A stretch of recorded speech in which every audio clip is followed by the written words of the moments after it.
My father was, he is on the left here, my father was officer of the General Staff of the Soviet Army. He was inspector of land forces, Soviet troops stationed in countries like Mongolia, Cuba, East European countries. This is the picture taken at the entrance of my Institute of Oriental Languages. It's a part of Moscow State University. As every Soviet student, I was, quote-unquote, volunteering for harvesting grain in Kazakhstan. By the end of my training in school, I was recruited by the KGB. This picture was taken on that day, and you can see again how happy it feels to be recruited by the KGB. Pay special attention to number of bottles on the table. One of my functions was to keep foreign guests permanently intoxicated the moment they land at Moscow airport. In 1967, the KGB attached me to this magazine, Look magazine. A group of 12 people arrived to USSR from United States to cover the 50th anniversary of October Socialist Revolution in my country. From the first page to the last page, it was a package of lies.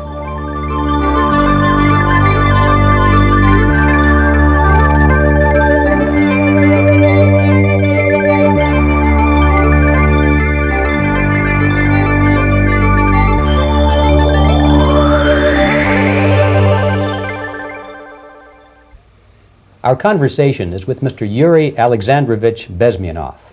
Mr. Bezmenov was born in 1939 in a suburb of Moscow.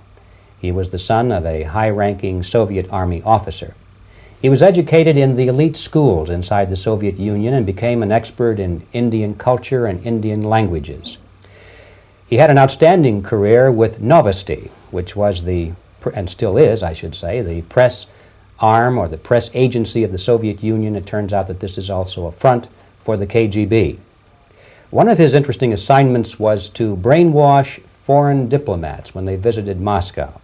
And he'll tell us a little bit about how they did this and how they planted information which eventually wound up in the press of the free world. He escaped to the West in 1970 after becoming totally disgusted with the Soviet system, and he did this at great risk to his life. He certainly is one of the world's outstanding experts on the subject of Soviet propaganda and disinformation and active measures. Mr. Bezmenov, I'd like to begin by having you tell us a little bit about some of your childhood memories. Well, the most vivid memory of my childhood was Second World War, or to be more precise, the end of the Second World War, when all of a sudden United States, from a friendly nation, which helped us to defeat Nazism, turned overnight into a deadly enemy. And it was very shocking because all newspapers were trying to present an image of belligerent, aggressive American imperialism. Most of the things that we were taught is that United States is aggressive power, which is just about to invade our beautiful, free, socialist country, that American CIA is dropping Colorado beetles on our beautiful potato fields to eliminate our crops, and each schoolboy had a picture of Colorado bug on the back page of his notebook, and we were instructed to go into collective fields to search for those little Colorado bugs. Of course we couldn't find any, neither we could find many potatoes, and that was explained again by the encroachments of the decadent imperialist power. The anti-American paranoia, hysteria in the Soviet propaganda was to such of such a higher degree that many less skeptical people or less stubborn would really believe that United States is just about to invade our beautiful motherland, and some secretly hope that it will come true. That's interesting. Yes. Well, getting back to life inside the Soviet Union or inside communist countries in general, in this country, at the university level primarily, we read and hear that the Soviet system is different from ours, but not that different, and that there is a convergence developing between all of the systems of the world, and that really it doesn't make an awful lot of difference what system you live under because you have corruption and dishonesty and tyranny and all that sort of thing. From your personal experience, what is the difference between life under communism and life in the United States?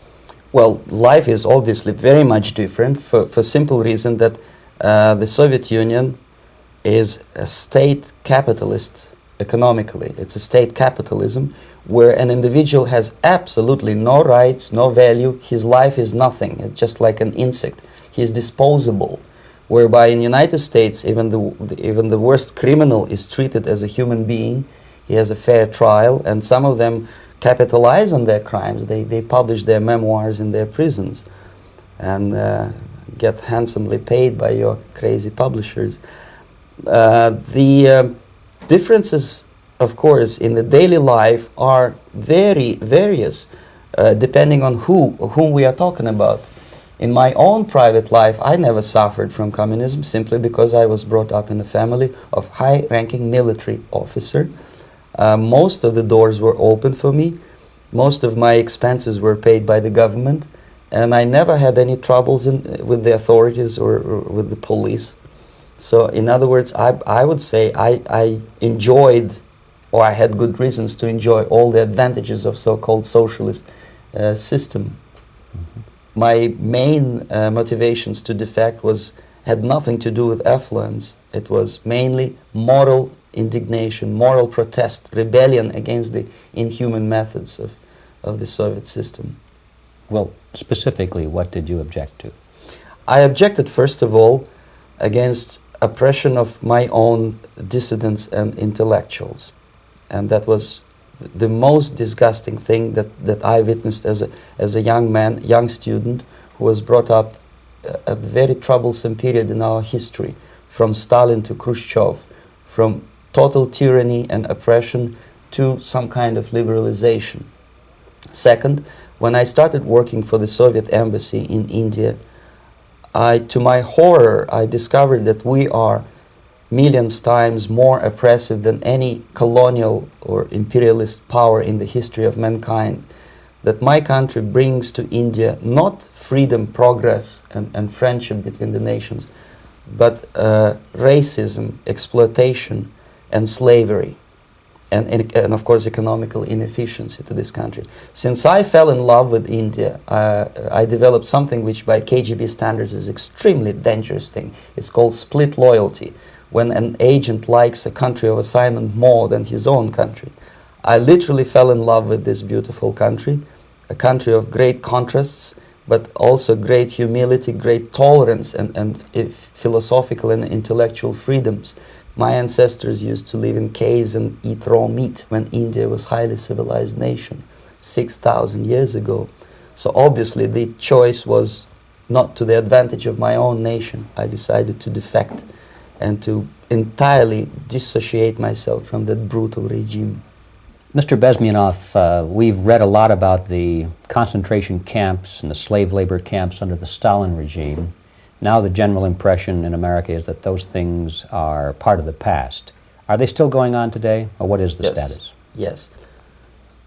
There is no qualitative change in the Soviet concentration camp system.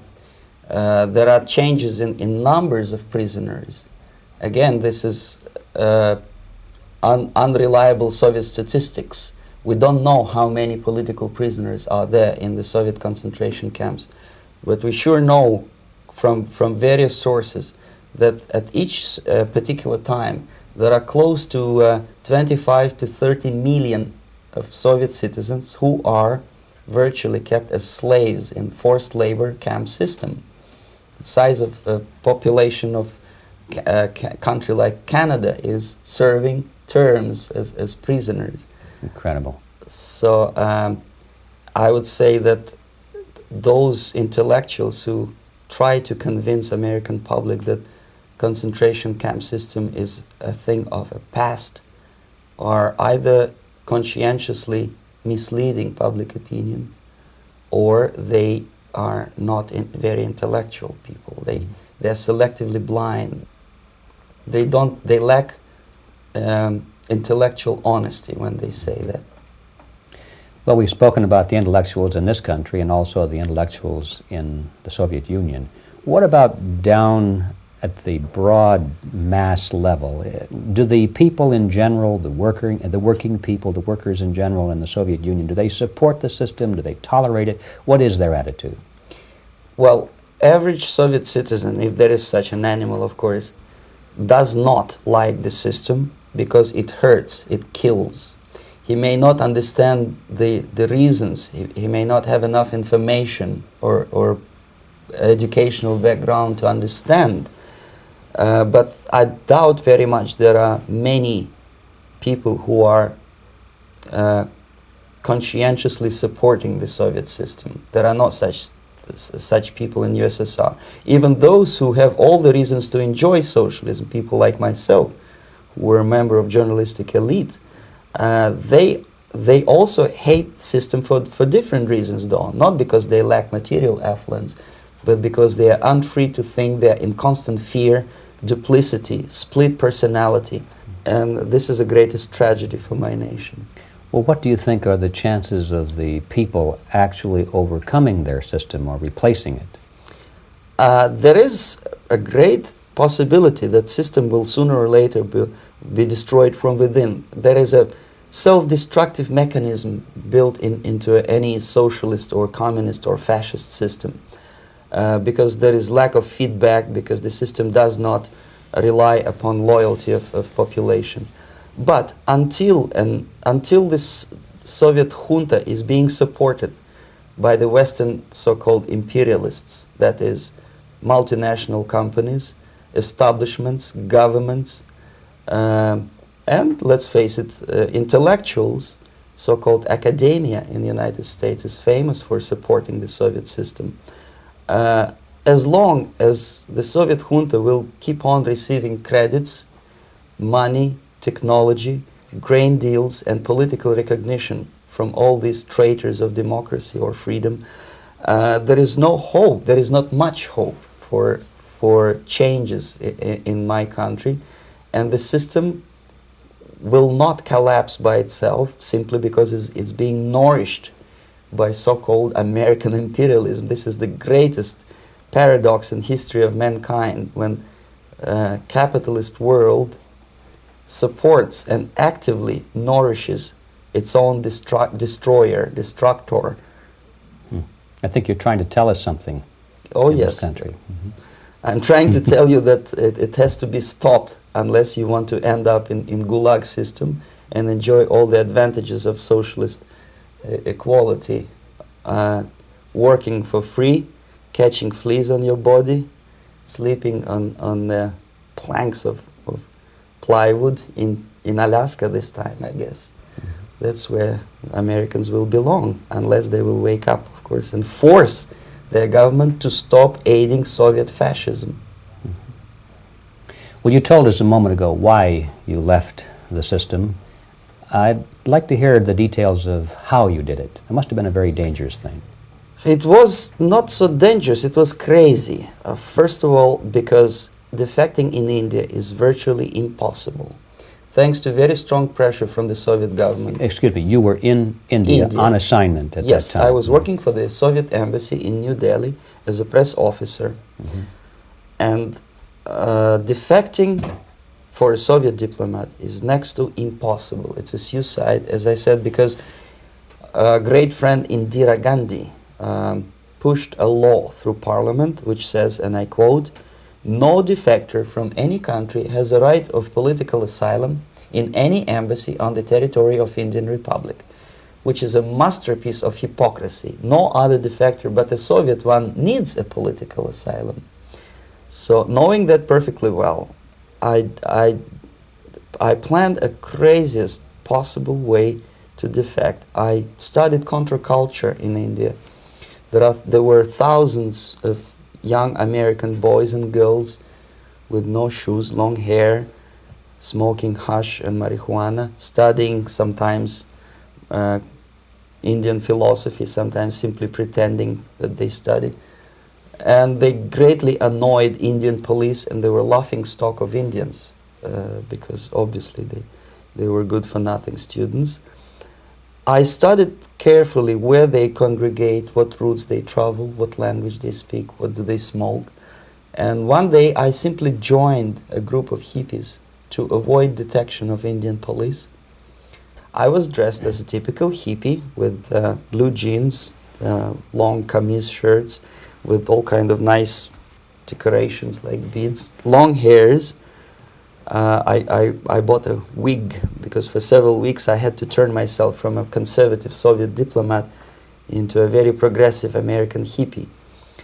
And that was the only way that I could avoid detection. It was very interesting experience, but it was necessary because from my own knowledge as a member of Soviet embassy staff, I knew that there were many cases when Soviet defectors were betrayed by Indian police, and also some Western embassies played a very dirty role in betraying the Soviet defectors. According to our information, they were some, I wouldn't call them double agents, but simply amoral people working for this for the United States embassy, and confiding in people like this would be a suicide.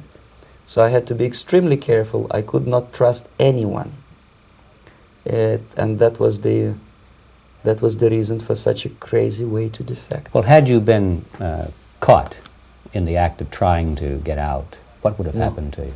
Oh, most likely I would end up in concentration camp,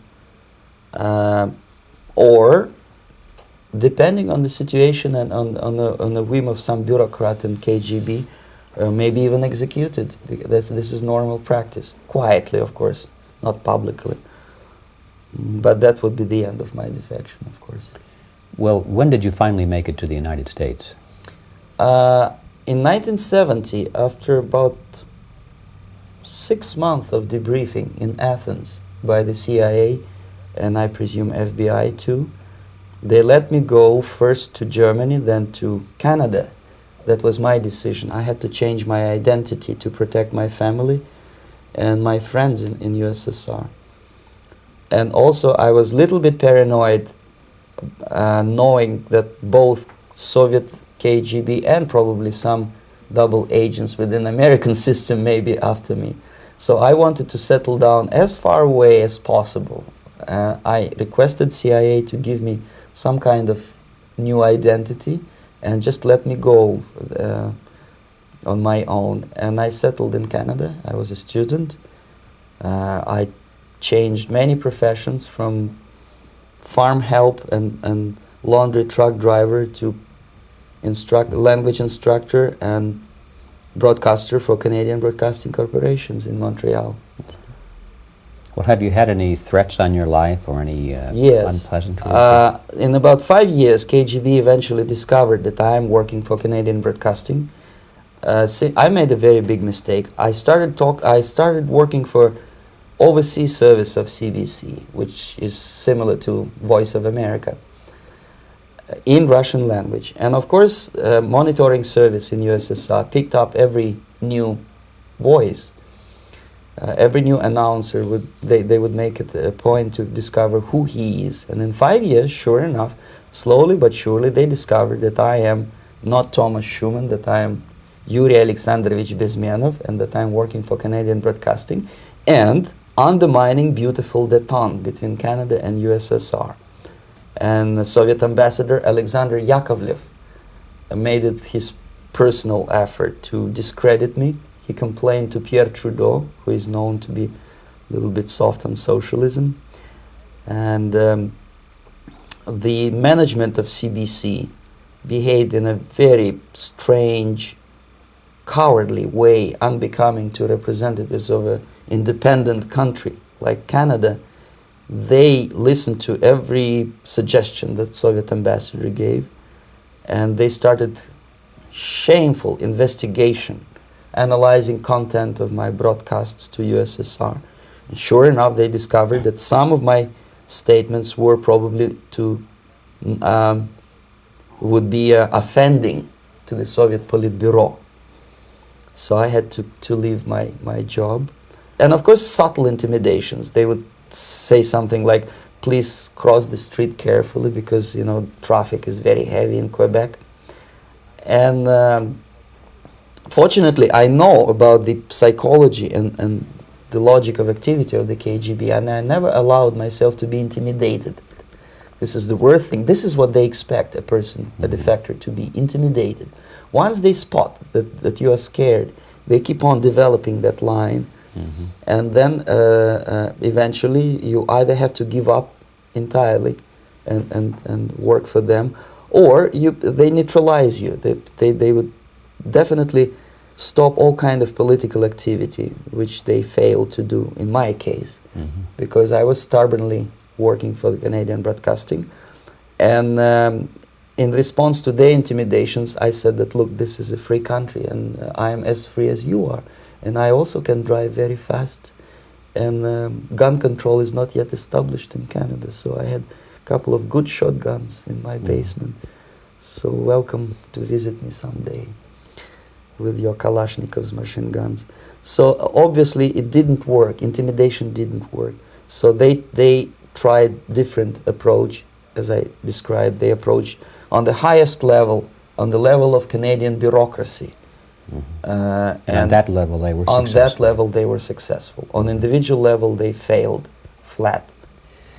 Mr. Bezmenov has brought a series of slides with him that he has taken from the Soviet Union, and I think this is a good time to take a look at the slides. Yes. Now, the viewers will be able to see these slides as we talk about them. Yes, this is a collection of slides which are, some of them are snapshots from my family album, some of them are documents which I smuggled from the Soviet embassy, and some are reproductions from local mass media. I usually show them to establish my credibility as a defector. This is a picture of my native town, Mytishi, about 20 miles north from Moscow. Characteristically, there is a statue of Comrade Lenin in the central square. This is myself at the age of 7, again, characteristically, under the statue of Comrade Stalin, extending his friendly hand to peoples of the world. At that age, of course, I was still idealistically minded young communist, and I still believe that sooner or later things will go for better. But I realized that the system stinks, that something is fishy, and that ideology is fake, and the propaganda about advanced Soviet agriculture simply didn't meet the criteria of reality. If they talk about abundance of food and there is none in the stores, there must be something wrong. My father was, he is on the left here, my father was officer of the General Staff of the Soviet Army. He was inspector of land forces, Soviet troops stationed in countries like Mongolia, Cuba, East European countries. Were he alive today, most likely he would be inspecting Soviet troops in Nicaragua, Angola, and many other parts of the world. Fortunately, he died and he didn't see the disgrace, because deep inside he was a Russian patriot. He didn't like the idea of expanding Soviet military might, especially in the areas where we were not welcomed at all. Unlike many other military officers, he was reporting directly to the Minister of Defense, bypassing KGB and diplomatic service. In other words, he was a trusted military professional. And my impression that this type of people are much less hawkish and adventuristic than party bureaucrats in Kremlin. When American mass media describes Soviet military as potentially dangerous counterpart for Pentagon, I simply laugh, because I know better. I know that the most dangerous part of the Soviet power structures are not military at all. Most likely, if they come to power in my country, they'll be more sensible negotiators for nuclear disarmament and withdrawal of the Soviet troops from many parts of the world. But if someone from the party structure or the KGB structure were to give the orders for a military intervention, they have to obey, they yes, would follow, because they are professional military. But they, you see, the triangle of power and hate in USSR is the party at the top, the party elite, the oligarchy of the party, then the military, and the KGB at the bottom. They hate each other, and the most hated triangle, the most hated corner of the triangle is the Communist Party bureaucrats. They are the most adventuristic, senile megalomaniacs. They can start war, I wouldn't be surprised. Not the military. They know what war is. Yes. At least my father did. This is the picture taken at the entrance of my Institute of Oriental Languages. It's a part of Moscow State University. I graduated in 1963, and Now, excuse me, which one were you on? I am on the right. You're on the right. And on the left is my my schoolmate Vadim Smirnov, who later was a apparatchik in the Central Committee of the Soviet Union Communist Party. What is an apparatchik? It's a functionary, something like civil service in British Empire. Someone who is never fired from the service. He stays there internally. He may not be promoted too high, but he's a dependable bureaucrat who will stay forever. I studied not only languages, but also history, literature, even music. I'm on this picture. I'm trying to learn how to play Indian musical instrument. I even tried to look like an Indian when I was second-year student. Not bad, really. Yes, actually, it was strongly encouraged by the instructors in my school, because the graduates of my school were later on employed as diplomats, foreign journalists, or spies. As every Soviet student, I was quote-unquote volunteering for harvesting grain in Kazakhstan. This is a biggest agricultural blunder of the Soviet government. But I didn't have much choice, of course, because the communist motto borrowed from the Bible says, "Those who do not work shall not eat." And you can see me eating, therefore I was working, and you can see how happy I was about it. I went through a very extensive physical and military training, including the military games in areas, suburban areas of Moscow. And here, for example, we are on a tour in Arkhangelsk area. And by the end of my training in school, I was recruited by the KGB. This picture was taken on that day, and you can see again how happy it feels to be recruited by the KGB. Our conversation with Yuri Alexandrovich Bezmenov, who is a defector from the Soviet Union, a former propaganda agent for Novosti and the KGB, will continue after this message.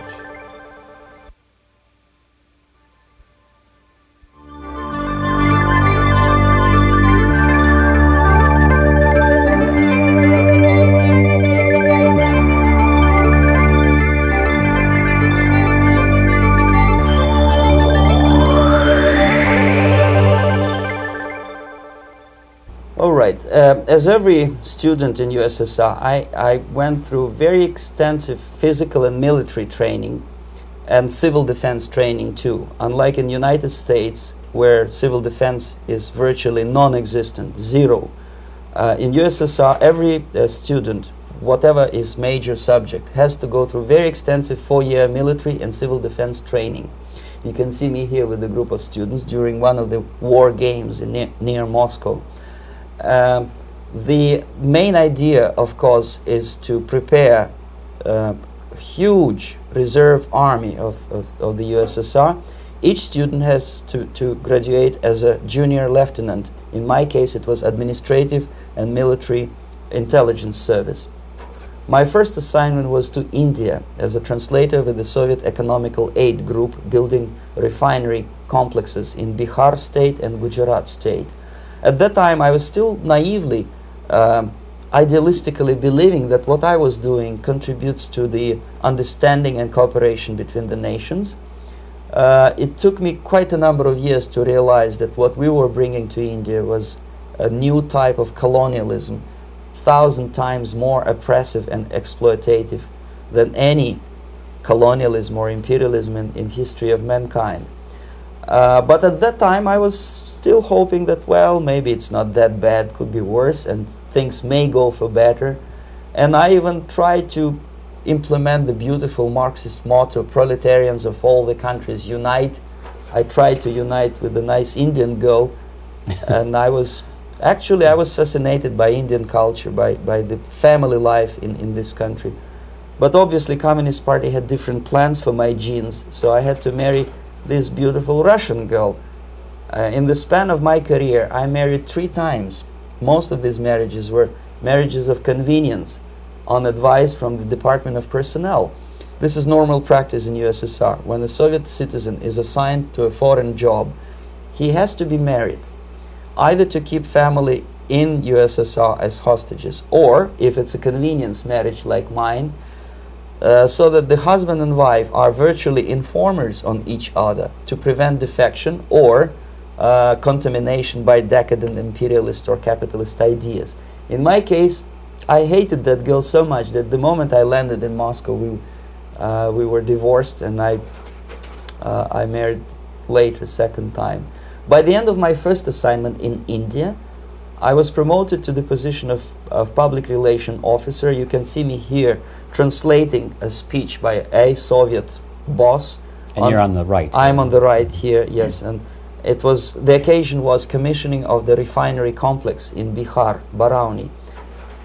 Back in Moscow, I was immediately recruited by Novosti Press Agency, which is a propaganda and ideological subversion front for the KGB. 75% of the members of the Novosti are commissioned officers of the KGB.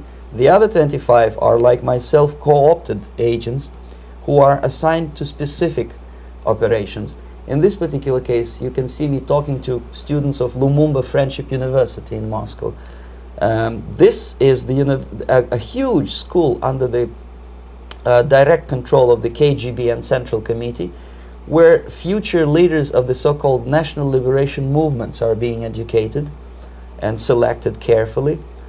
And some of them have absolutely, this, for example, is a group of students from Lumumba. They don't look like students at all. They look more like military, and that's exactly what they were.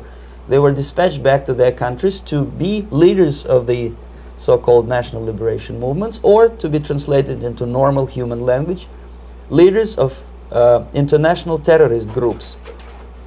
Another area of activity when I was working for the Novosti was to accompany groups of so-called progressive intellectuals, writers, journalists, publishers, teachers, professors of colleges. You can see me here in Kremlin. I'm second on the left, with a group of Pakistani and Indian intellectuals. Most of them pretended they don't understand that we are actually working on behalf of the Soviet government and the KGB. They pretended that they are actually being guests, VIP intellectuals, that they are treated according to their merits and their intellectual abilities. For us, they were just a bunch of political prostitutes to be taken advantage for various propaganda operations. Therefore, you can see perfectly well the senior colleague of mine on the left doesn't really have that much respect on his face, and myself with a very skeptical smile, typical KGB sarcastic smile, anticipating another victim of ideological brainwashing. This is how a typical conference in Novosti headquarters in Moscow looked like. Sitting in the middle is Boris Burkov, the then director of Novosti Press Agency, high-ranking party bureaucrat in the Department of Propaganda. I am standing next to a famous Indian poet, Sumitranandan Pant. He was famous because he was an author. He was the author of a famous poem titled Rhapsody to Lenin. That's why he was invited to USSR, and everything was paid by the Soviet government. Pay special attention to number of bottles on the table. This is one of the ways to kill the awareness or curiosity of foreign journalists. One of my functions was to keep foreign guests permanently intoxicated the moment they land at Moscow airport. I had to take them to the VIP lounge and toast to friendship and understanding between the nations of the world. Glass of vodka, then a second glass of vodka. And in no time, my guests would be feeling very happy. They would see everything in kind of pink, nice color. And that's the way I had to keep them permanently for the next 15 or 20 days.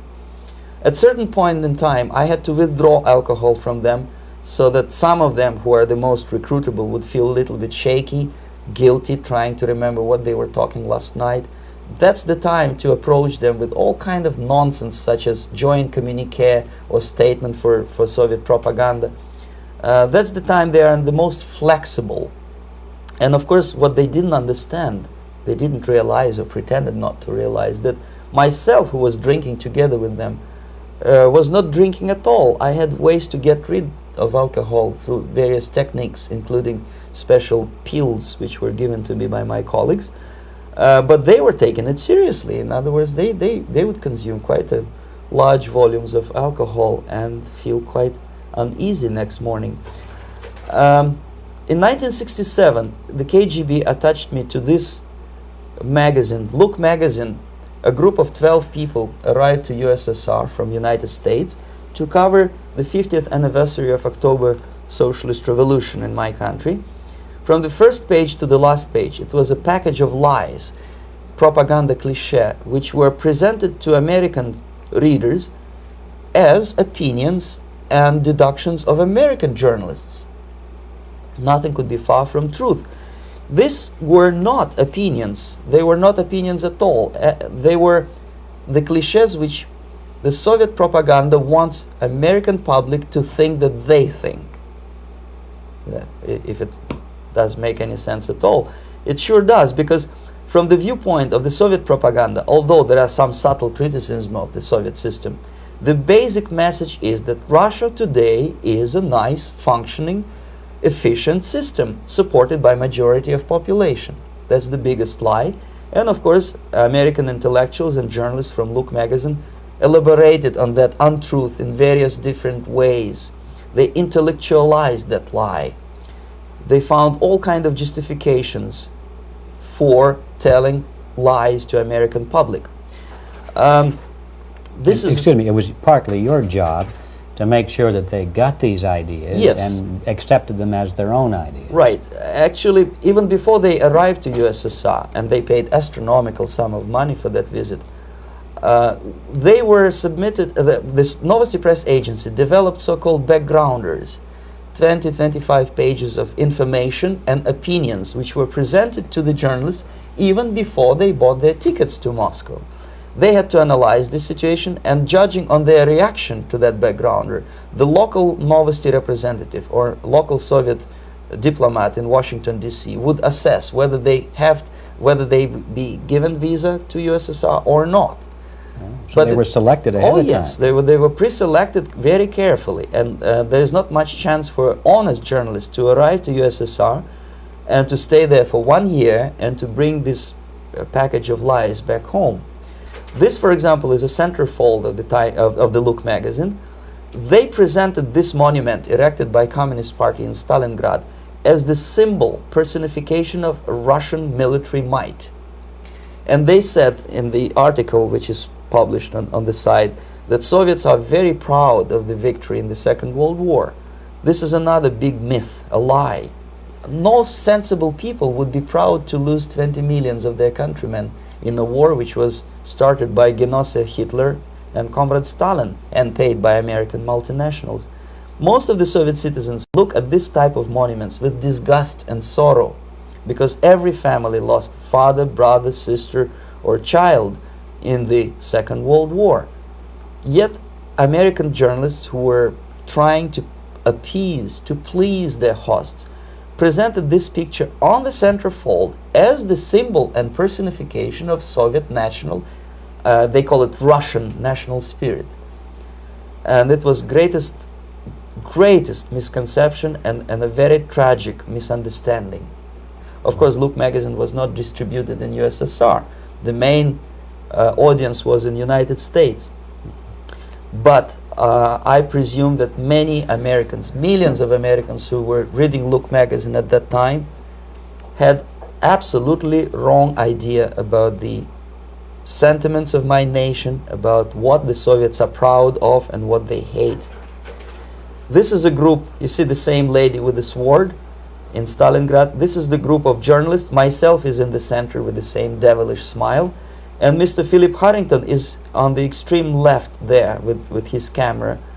This is the gentleman which was so deaf or so uninterested in what I had to say to him. This is the same picture, a blow-up of the same picture. Many guests from various countries, in this particular case from Asia and Africa, were taken by me as a Novosti Press Agency employee for a tour across Siberia, for example. We would show them typical kindergarten, you see, nothing special by American standards, just nice children sitting, eating their breakfast or lunch. What they could not understand, or they pretended not to understand, that this is an exemplary kindergarten. This is not the kindergarten for average person or average family in USSR. And we maintain that illusion in their minds. You can see myself under the red spot in the middle there, with the same business-like expression. I'm doing my job. That's what I'm assigned to do, and that's what I was paid to do. But deep inside, I still hope that at least some of these useful idiots would understand that what they are looking at has nothing to do with the level of affluence in my nation. This is a better picture which reflects the true spirit of the Soviet childhood. This picture was printed in a Canadian government publication by mistake. In the middle, you can see children playing on a small courtyard, and the caption goes, "This is a typical kindergarten in Siberia." What these idiots didn't understand, that it is not kindergarten at all. It is a prison for children of political prisoners. But there was not a single mentioning that what they were visiting actually was an area of concentration camps. And the job of people like myself to help them to not to notice that they are actually talking to prisoners. Most of the children were dressed, especially on the occasion of the foreigners' visit. Of course, there were no corpses on the ground. There were no machine gun guards, and well, it looks not very pleasant, as you see. It looks dull, but obviously it does not create an impression that this is actually a prison. Well, did any of the journalists have the curiosity to ask about prisons and that kind of thing? Yes. They were in Siberia. This Yes. is what you associate. Yes, some of them asked questions, and naturally we would give them, for the stupid question, we give them stupid answer. No, there are no prisons in Siberia. No, most of the people who you see are free citizens of USSR. They are very happy to be here, and they are contributing to the glory of the socialist system.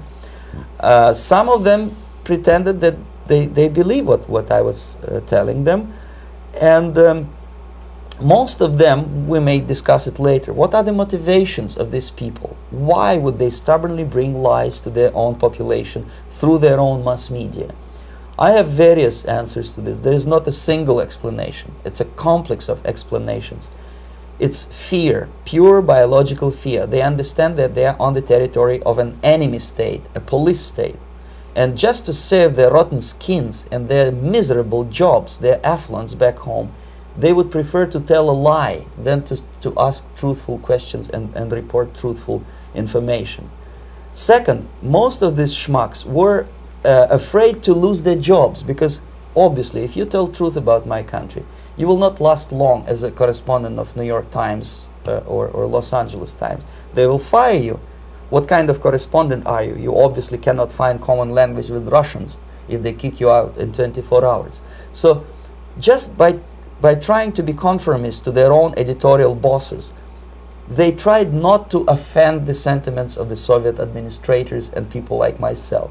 Deep inside, I hope they would insult my or offend my sentiments. Obviously, they preferred not to. Another reason, I refuse to believe it, but obviously there is another reason. Obviously, it's a greed. These people earn a lot of money. When they come back to USA, they claim that they are experts in my country. They write books which sells in million copies, titled like Russians, The Truth About Russia. Most of it is lie about Russia. Yet they claim to be Sovietologists. They play back myth about my country, the propaganda cliches. Yet they stubbornly resist the word of truth. If a person like Solzhenitsyn is either defecting or kicked out of USSR, they try all their best to discredit him and to discourage him. I don't have much chance to appear on national network with a true story about my country. But a useful idiot like Hendrik Smith or Robert Kaiser, they are big heroes. They come back from USSR. They say, oh, we were talking to dissidents in Russia. Big deal.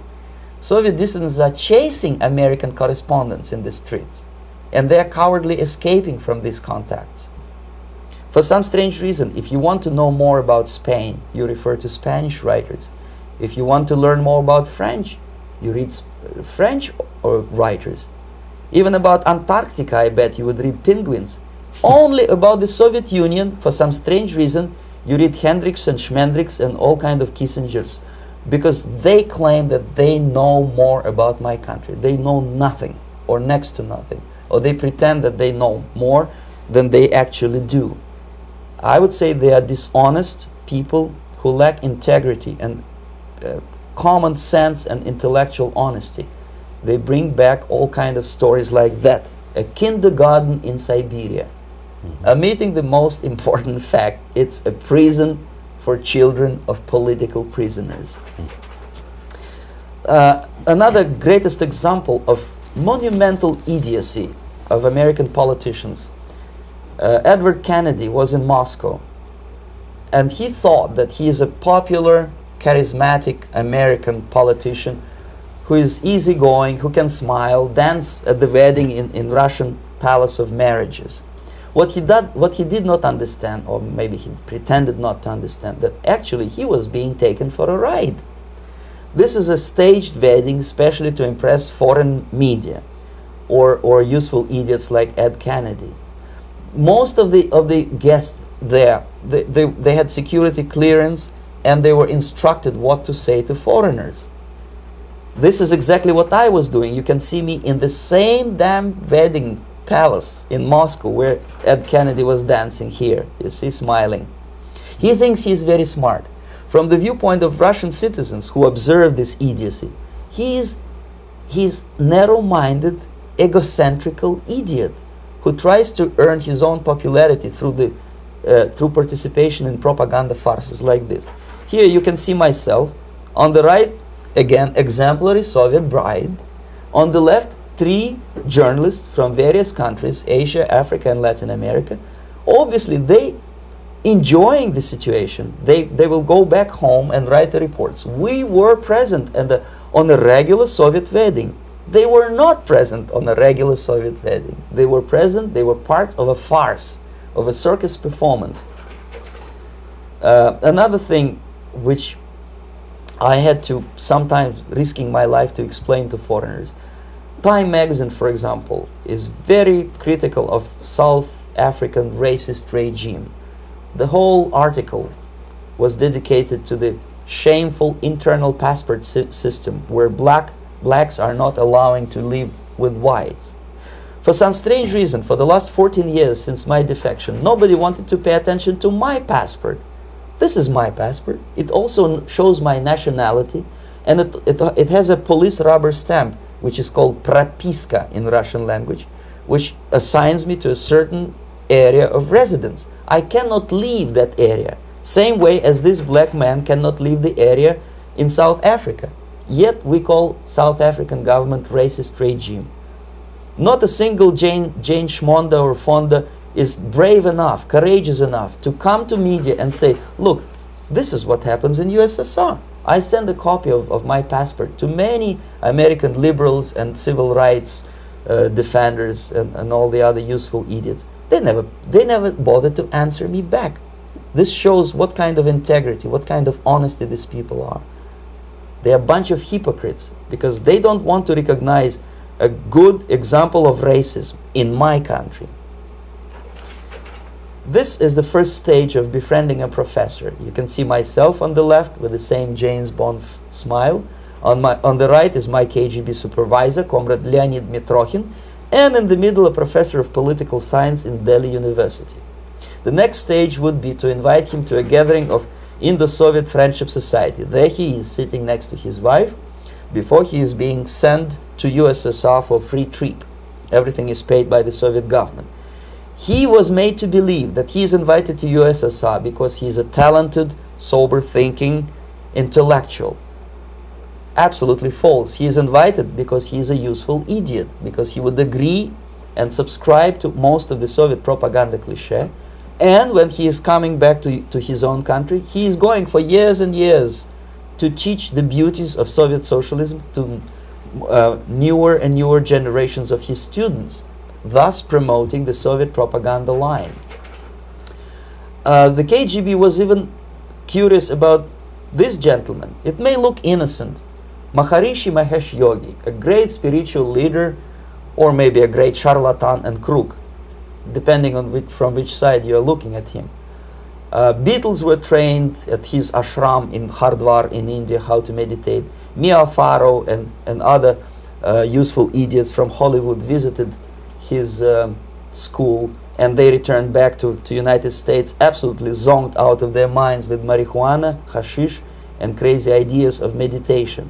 To meditate, in other words, to isolate oneself from the current social and political issues of your own country, to get into your own bubble, to forget about troubles of the world. Obviously, KGB was very fascinated with such a beautiful school, such a brainwashing center for stupid Americans. I was dispatched by the KGB to check what kind of VIP Americans attend this school. That's you on the left. Yes, I'm on the left. I was trying to get enrolled in that school. Unfortunately, the Maharishi Mahesh Yogi asked too much. He wanted $500 American for enrollment. But my function was not actually to get enrolled in the school. My function was to discover what kind of people from United States attend this school. And we discovered that yes, there are some influential members of family,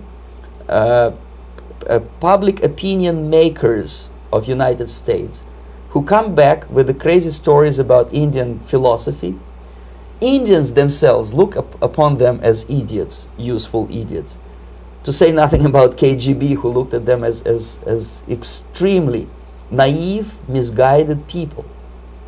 Obviously, a VIP, say a wife of a congressman, or a prominent Hollywood personality, after being trained in that school, is much more instrumental in the hands of manipulators of public opinion and KGB than a normal person who understands, who looks through this type of fake religious training. Why would they be more susceptible to manipulation? I just mentioned that because, you see, a person who is too much involved in introspective meditation. You see, if you carefully look what Maharishi Mahesh Yogi is teaching to Americans, is that most of the problems, most of the burning issues of today can be solved simply by meditating. Don't rock the boat. Don't get involved. Just sit down, look at your navel and meditate. And the things, due to some strange logic, due to cosmic vibration, will settle down by themselves. This is exactly what the KGB and Marxist-Leninist propaganda wants from Americans, to distract their opinion, attention, and mental energy from real issues of United States into a non-issues, into a non-world, non-existent harmony. Obviously, it's more beneficial for the Soviet aggressors to have a bunch of duped Americans than Americans who are self-conscious, healthy, physically fit, and alert to the reality. Maharishi Mahesh Yogi obviously is not on the payroll of the KGB. But whether he knows it or not, he contributes greatly to demoralization of American society. And he's not the only one. There are hundreds of those gurus who come to your country to capitalize on naivete and stupidity of Americans. It's a fashion. It's a fashion to meditate. It's a fashion not to be involved. So obviously, you can see that if KGB were that curious, if they paid my trip to Hardwar, if they assigned me to that strange job, obviously they were very much fascinated. They were convinced that that type of brainwashing is very efficient and instrumental in demoralization of the United States. Our conversation with Yuri Alexandrovich Bezmenov, who is a defector from the Soviet Union, a former propaganda agent for Novosti and the KGB, will continue after this message.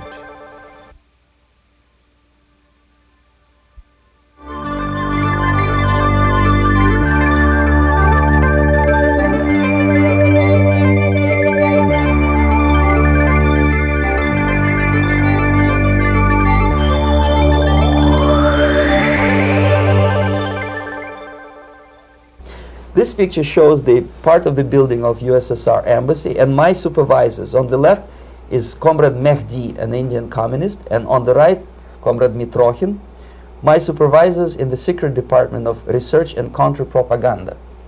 It has nothing to do with either research or counter-propaganda.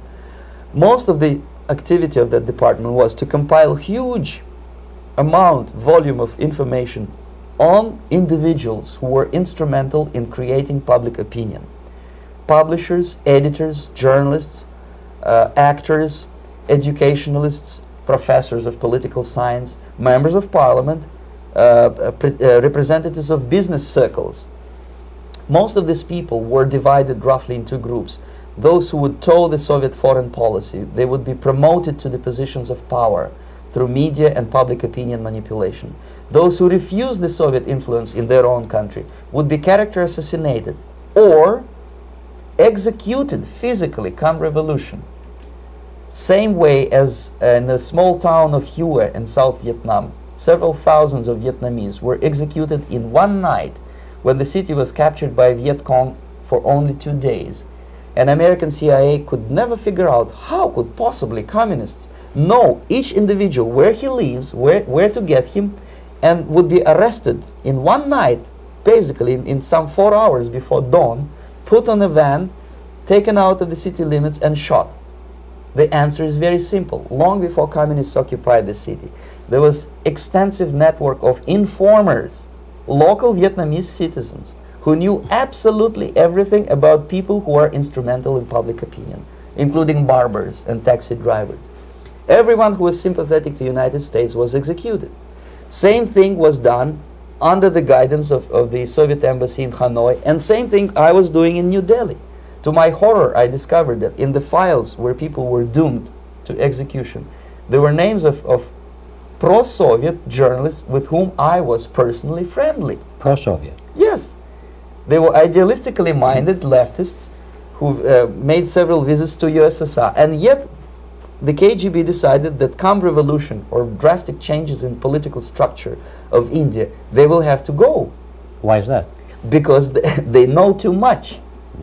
Simply because, you see, the useful idiots, the leftists who are idealistically believing in the beauty of Soviet socialist or communist or whatever system, when they get disillusioned, they become the worst enemies. That's why my KGB instructors specifically made a point, never bother with leftists. Forget about these political prostitutes. Aim higher. This was my instruction. Try to get into large circulation, established conservative media. Rich, filthy rich movie makers, intellectuals, so-called academic circles. Cynical, egocentric people who can look into your eyes with angelic expression and tell you a lie. These are the most recruitable people, people who lack moral principles, who are either too greedy or too suffer from self-importance. They feel that they matter a lot. These are the people who KGB wanted very much to recruit. But to eliminate the others, to execute the others, don't they serve some purpose? Wouldn't they be the ones they rely on? They serve purpose only at the stage of destabilization of a nation. For example, your leftists in United States, all these professors and all these beautiful civil rights defenders, they are instrumental in the process of the subversion only to destabilize the nation. When their job is completed, they are not needed anymore. They know too much.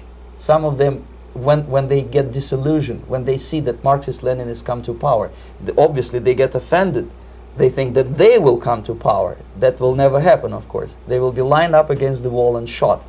But they may turn into the most bitter enemies of Marxist-Leninists when they come to power. And that's what happened in Nicaragua. You remember most of these former Marxist-Leninists were either put to prison or one of them split, and now he's working against Sandinistas. It happened in Grenada when Maurice Bishop was already a Marxist. He was executed by a new Marxist who was more Marxist than this Marxist. Same happened in Afghanistan when first there was Taraki, he was killed by Amin, then Amin was killed by Babrak Karmal with the help of KGB. Same happened in Bangladesh when Mujibur Rahman, very pro-Soviet leftist, was assassinated by his own Marxist-Leninist military comrades. It's the same pattern everywhere.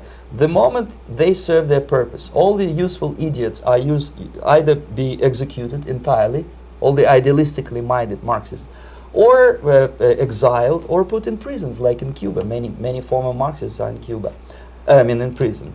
So most of the Indians who were cooperating with the Soviets, especially with our Department of Information of the USSR Embassy, were listed for execution. And when I discovered that fact, of course I was sick. I was mentally and physically sick. I thought that I'm going to explode one day during the briefing at the ambassador's office. I would stand up and say something that we are basically a bunch of murderers. That's what we are. It has nothing to do with friendship and understanding between the nation and blah, blah, blah. We are murderers. We behave as a bunch of thugs in a country which is hospitable to us, a country which with ancient traditions. But I did not defect. I tried to get the message across. To my horror, nobody wanted even to listen, least of all to believe what I had to say. And I tried all kinds of tricks. I would leak information through letters or lost documents or something like that. And still I got no message. The message was not published, even in the conservative mass media of India. The immediate impulse to defect was Bangladesh crisis, which was described by American correspondents as Islamic grassroots revolution, which is absolute baloney. There was nothing to do with Islam, and there was no grassroots revolution. Actually, there are no grassroots revolutions, period. Any revolution is a byproduct of a highly organized group of conscientious and professional organizers, but has nothing to do with grassroots. In Bangladesh, it was nothing with grassroots. Most of the Awami League party members, Awami League means People's Party, were trained in Moscow in the High Party School. Most of the Mukti Fauj leaders, Mukti Fauj in Bengali means People's Army, same as SWAPO and all kind of liberation armies all over the world, the same bunch of useful idiots. They were trained at Lumumba University and various centers of the KGB in Simferopol, in Crimea, and in Tashkent. So when I saw that Indian territory is being used as a jumping board to destroy East Pakistan, I saw myself thousands of so-called students traveling through India to East Pakistan, through the territory of India, and Indian government pretended not to see what's going on. They knew perfectly well, the Indian police knew it, the intelligence department of Indian government knew it, the KGB of course knew it, and the CIA knew it. That was most infuriating, because when I defected and I explained to the CIA debriefers they should watch out because East Pakistan is going to erupt any moment, they said I was reading too many James Bond novels. Anyway, so East Pakistan was doomed. One of my colleagues in the Soviet consulate in Calcutta, when he was dead drunk, he ventured into the basement to relieve himself, and he found big boxes which said printed matter to Dhaka University. Dhaka is the capital of East Pakistan. And since he was drunk and curious, he opened one of the boxes and he discovered not printed matter. He discovered Kalashnikov guns and ammunition in there. Anyway, it's a long story. When I saw the preparations for the invasion into East Pakistan, obviously I wanted to defect immediately. The only thing I couldn't at that time make up my mind when and where and how. One of the reasons, of course, you see, I was in love with India. I mentioned that before. I spoke the languages. I socialized with people. And I understood that I had to act fast unless I want this beautiful country to be permanently and irreparably damaged by our presence. One of the reasons not to defect was, as you can see, I was living in relative affluence. Who the hell in the normal mind would defect and do what? To be abused by your media, to be called McCarthyist and fascist and paranoid, or to drive a taxi in New York City? What for? What the hell for should I defect? To be abused by Americans, to be insulted in exchange for my effort to bring the truthful information about impending danger of subversion. As you can see, I was living in quite a comfortable conditions next to swimming pool, where Indians were not allowed, by the way. I was highly paid expert in propaganda. I had my family. I was respected by my nation. My career was cloudless. The third reason, how to defect with the family. To defect with the baby and the wife would be virtual suicide, because according to law, that hypocritical law which I quoted before, the Indian police will have to hand me over back to the KGB, and that will be the end of my defection and probably my life. Again, I cannot smuggle my wife because she was not quite sure what I was doing. She was not that idealistically involved, and she was definitely not in the total picture of what I was doing for the KGB. She would be shocked if I put her in my van and drive her to the American embassy or elsewhere. That would be a greatest danger. So again, I had to defect in such a way that my defection would look as simple disappearance. And there were many cases like that when the Soviet agents simply disappeared, either killed in action or, thanks to their curiosity and their close contacts with radicals, some of them were killed by the Marxists, by the way. It happened in many African countries when the Soviet KGB were killed by Africans themselves. Not because they hated Marxism-Leninism, but because they were simply trigger-happy bunch of unruly characters. If you give them a machine gun, they will shoot. And some of the Soviets obviously were not careful enough to protect themselves, and they got into embarrassing situations when they were shot at the crossfire between factions of so-called liberation movements. Anyway, so I decided, as I said, to study the counterculture. I decided this probably would be the best way to disappear. I socialized with characters like this. On the left, you see, he's a barefoot American hippie. It took me quite a long time to study exactly what they were doing and how to mix with them. But eventually I did it. Most of Indian newspapers carried my picture and promise of 2,000 rupees for information about my whereabouts. But they were looking for the wrong person, because they obviously tried to stop a young Soviet diplomat in white shirt and tie, and this is how I looked at the time of defection. Nobody could possibly think that a Soviet diplomat would be as crazy as to join a bunch of hippies. That's you. Travel India and smoke hash. So I made it literally almost like a Hollywood-style detective story. From under the nose of the KGB in Bombay airport, I landed a plane and I flew to Greece, where I was debriefed by the CIA. That's basically that's all for my slides. We can turn off the projector, then. That's very interesting. Well, you spoke several times before about ideological subversion. That is a phrase that I'm afraid some Americans don't fully understand. When the Soviets use the phrase ideological subversion, what do they mean by it? Ideological subversion is the process which is legitimate, overt, and open. You can see it with your own eyes. All you have to do, all American mass media has to do, is to unplug their bananas from their ears, open up their eyes, and they can see it. There is no mystery. There is nothing to do with espionage. I know that espionage intelligence gathering looks more romantic. It sells more deodorants through the advertising, probably. That's why your Hollywood producers are so crazy about James Bond type of thrillers. But in reality, the main emphasis of the KGB is not in the area of intelligence at all.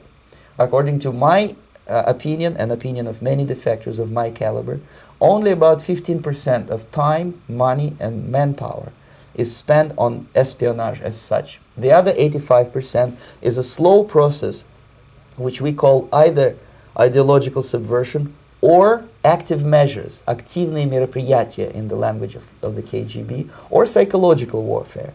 What it basically means is to change the perception of reality of every American to such an extent that despite of the abundance of information, no one is able to come to sensible conclusions in the interests of defending themselves, their families, their community, and their country. It's a great brainwashing process which goes very slow, and it's divided in 4 basic stages. The first one being demoralization. It takes from 15 to 20 years to demoralize a nation. Why that many years? Because this is the minimum number of years which requires to educate one generation of students in the country of your enemy. exposed to the ideology of the enemy. In other words, Marxism-Leninism ideology is being pumped into the soft heads of at least 3 generations of American students without being challenged or counterbalanced by the basic values of Americanism, American patriotism. The result you can see. Most of the people who graduated in the 60s, dropouts or half-baked intellectuals, are now occupying the positions of power in the government, civil service, business, mass media, educational system. You are stuck with them. You cannot get rid of them. They are contaminated. They are programmed to think and react to certain stimuli in a certain pattern. You cannot change their mind, even if you expose them to authentic information, even if you prove that white is white and black is black. You still cannot change the basic perception and the logic of behavior. In other words, these people, the process of demoralization is complete and irreversible. To get rid society of these people, you need another 20 or 15 years to educate a new generation of patriotically minded and common sense people who would be acting in favor and in the interests of United States society. And yet these people who've been programmed and, as you say, in place and Yes. who are favorable to an opening with the Soviet concept, these are the very people who would be marked for extermination in this country? Most of them, yes. Simply because the psychological shock when they will see in future what the beautiful society of equality and social justice means in practice, obviously they will revolt. They will be very unhappy, frustrated people, and the Marxist-Leninist regime does not tolerate these people. They will join the links of dissenters, dissidents. Yes. Unlike in present United States, there will be no place for dissent in future Marxist-Leninist America. Here you can get popular like Daniel Ellsberg and filthy rich like Jane Fonda for being dissident, for criticizing your Pentagon. In future, these people will be simply squashed like cockroaches. Nobody is going to pay them nothing for their beautiful, noble ideas of equality. This they don't understand, and it will be a greatest shock for them, of course. The demoralization process in the United States is basically completed already. For the last 25 years. Actually, it's overfulfilled because demoralization now reaches such areas where previously not even Comrade Andropov and all his experts would even dream of such a tremendous success. Most of it is done by Americans to Americans, thanks to lack of moral standards. As I mentioned before, exposure to true information does not matter anymore. A person who was demoralized is unable to assess true information. The facts tell nothing to him. Even if I shower him with information, with authentic proof, with documents, with pictures, even if I take him by force to the Soviet Union and show him concentration camp, he will refuse to believe it until he is going to receive a kick in his fat bottom. When a military boot crashes his balls, then he will understand, but not before that. That's the tragic of the situation of demoralization. So basically America is stuck with demoralization, and unless, even if you start right now, here, this minute, you start educating new generation of Americans, it will still take you 15 to 20 years to turn the tide of ideological perception of reality back to normalcy and patriotism. The next stage is destabilization. This time, subverter does not care about your ideas and the patterns of your consumption. Whether you eat junk food and get fat and flabby, doesn't matter anymore. This time, and it takes only from 2 to 5 years to destabilize a nation, what matters is essentials: economy, foreign relations, defense systems.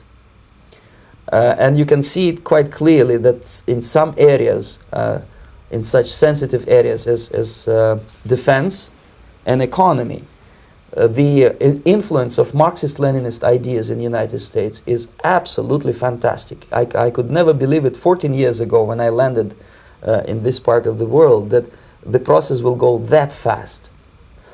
The next stage, of course, is crisis. It may take only up to 6 weeks to bring a country to the verge of crisis. You can see it in Central America now. And after crisis, with a violent change of power, structure, and economy, you have so-called the period of normalization. It may last indefinitely.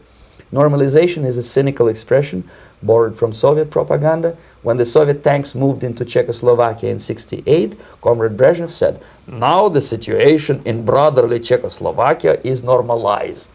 This is what will happen in the United States if you allow all these schmucks to bring the country to crisis, to promise people all kind of goodies and the paradise on earth, to destabilize your economy, to eliminate the principle of free market competition, and to put a big brother government in Washington, D.C., with benevolent dictators like Walter Mondale, who will promise lots of things, never mind whether the promises are fulfillable or not. He will go to Moscow to kiss the bottoms of new generation of Soviet assassins, never mind. He will create false illusions that the situation is under control. Situation is not under control. Situation is disgustingly out of control. Most of the American politicians, media, and educational system trains another generation of people who think they are living at a peacetime. False. United States is in the state of war, undeclared total war against the basic principles and the foundations of this system. And the initiator of this war is not Comrade Andropov, of course. It's the system.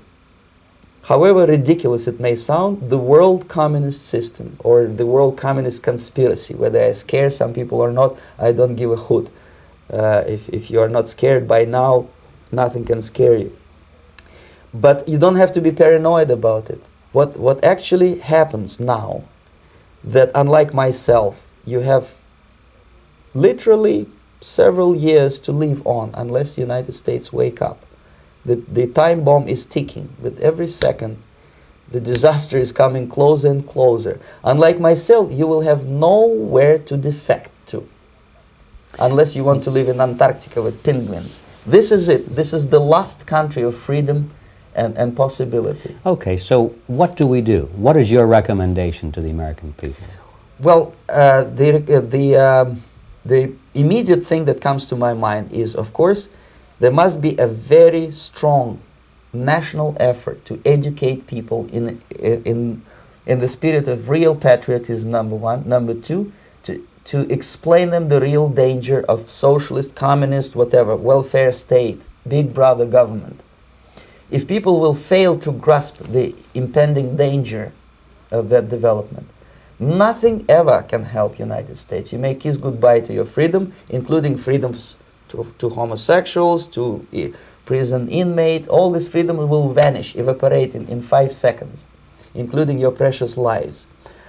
The second thing, the moment at least part of United States population is convinced that the danger is real, they have to force their government. And I'm not talking about sending letters, signing petitions, and all this beautiful, noble activity.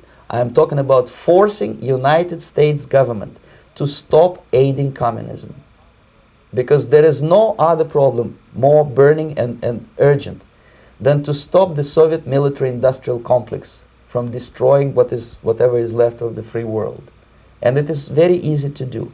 No credits, no technology, no money, no political or diplomatic recognition, and of course no such idiocy as grain deals to USSR. The Soviet people, 270 millions of Soviets, will be eternally thankful to you if you stop aiding a bunch of murderers who sit now in Kremlin and whom President Reagan respectfully calls government. They do not govern anything, least of all such complexity as the Soviet economy. So basic, two very simple, maybe too simplistic answers or solutions, but nevertheless they are the only solutions. Educate yourself, understand what's going on around you. You are not living at the time of peace. You are in a state of war. And you have precious little time to save yourself. You don't have much time, especially if you are talking about young generation. There's not much time left for convulsions and sexual masturbation to the beautiful disco music.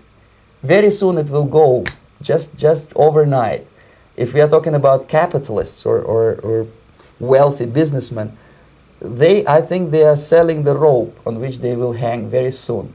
If they don't stop, if they cannot curb their unsettled desire for profit, and if they keep on trading with the monster of the Soviet communism, they are going to hang very soon. And they will pray to be killed, but unfortunately they will be sent to Alaska probably to manage industry of slaves. It's simplistic. I know it sounds unpleasant. I know Americans don't like to listen to things which are unpleasant. But I have defected not to tell you the stories about such idiocy as microfilm, James Bond type espionage. This is garbage. You don't need any espionage anymore. I have come to talk about survival. It's a question of survival of this system.